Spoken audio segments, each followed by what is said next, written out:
Folks, never in my couple of days of reporting the news have I ever covered such villainy. This week was one of our nation's most beloved celebrations of fame and outrageous fortune, the Golden Globes. Now, who better to introduce the event itself than famous and well-respected reporter Piers Morgan. Piers? Stars jetted in last night in their stretched limousines and sparkling gowns for a glorious celebration. Thank you, Piers. Another fantastic job reporting the news.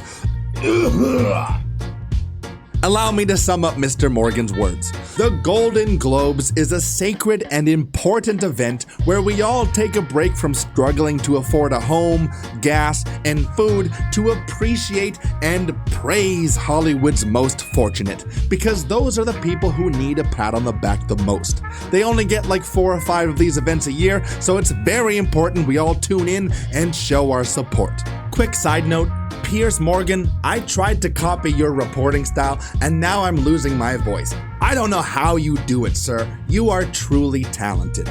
But the stars were shining bright at the Globies this year. However, there was one man who tried to steal some of that shine. And for that, Jo Koy is our villain of the week.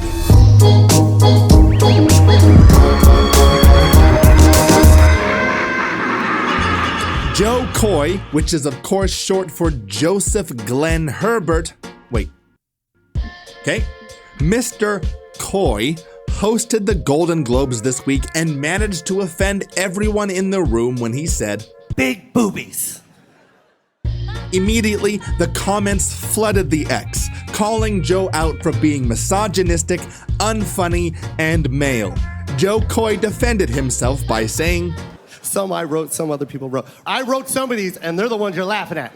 Oh, okay. So the reason it went badly was because of the writers. They wrote all the bad jokes, and he wrote all the funny ones, like this one. Kevin Costner's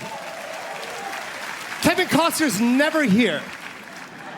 Kevin's like in a mountain with a cow or something, but today he's here. Hilarious, I think. Unless he didn't write that, then disgusting. Jo Koy, an innocent comedy writer, was set up by those no-good comedy writers when they wrote this. The key moment in Barbie is when she goes from perfect beauty to bad breath, cellulite, and flat feet. Or what casting directors call character actor.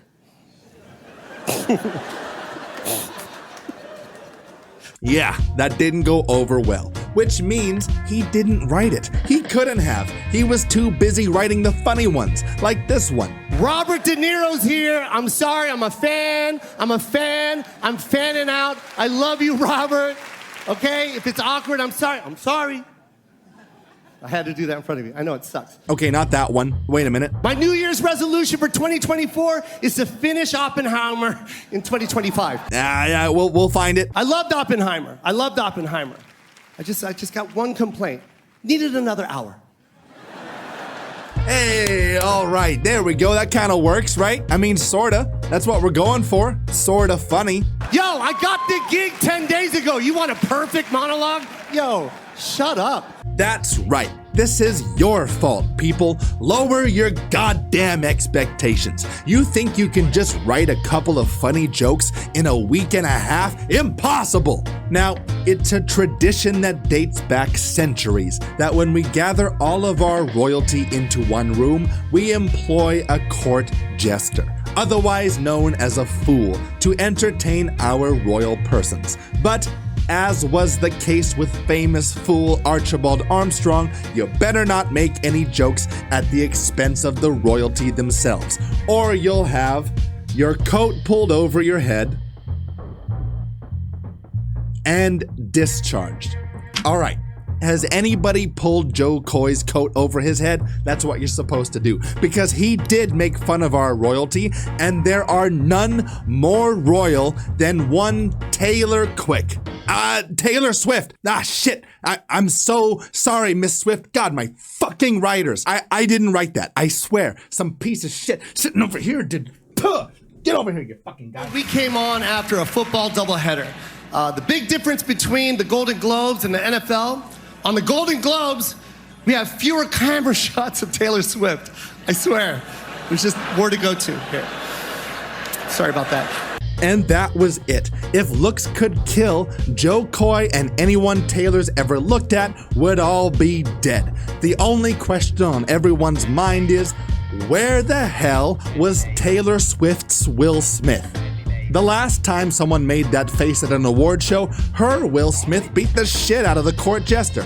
Where was Travis Kelce? If anyone should be rushing the stage, it's this guy. Played to perfection by the quarterback and tight end. Following Kelce's absence, Taylor Swift unexpectedly announced her new single, Where the Fuck Were You? Really? Is that the best you can do? Her portrayal of the Queen was so good, Prince Harry called her for it and asked her for money.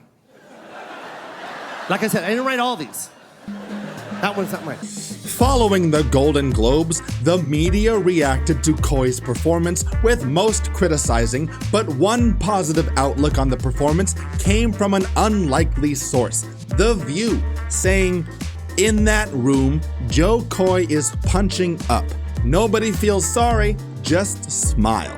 This is true unless you're talking about the jokes that weren't written by Koy, in which case you are incorrect. The Taylor Swift joke clearly came from one of the terrible writers, and she was right to scowl. Taylor Swift has nothing to smile about. Do you know how hard it is to be a 34-year-old billionaire who was recently named the #1 person? It's not fair for her to have to sit there and be told a joke about how she doesn't get enough screen time. She knows. She was sitting in that chair for 10 to 15 minutes, not one close-up, at a show where it should all be about her and the rest of the royal family. It's just not right. Following the backlash, some fans are calling for Jo Koy to be barred as host of the Golden Globes for his offensive and rude comments about the celebrities in attendance, and are urging for Ricky Gervais to return, who is known for his offensive and rude comments about celebrities in attendance. Finally, a change of pace that we all need. Ricky now has a year to write a couple of funny jokes, which is just enough time. In the end, though, no matter who hosts next, it seems only a fool would take that job. But I guess that's the idea. I'm the man they call Crook, and this has been the Crook Report.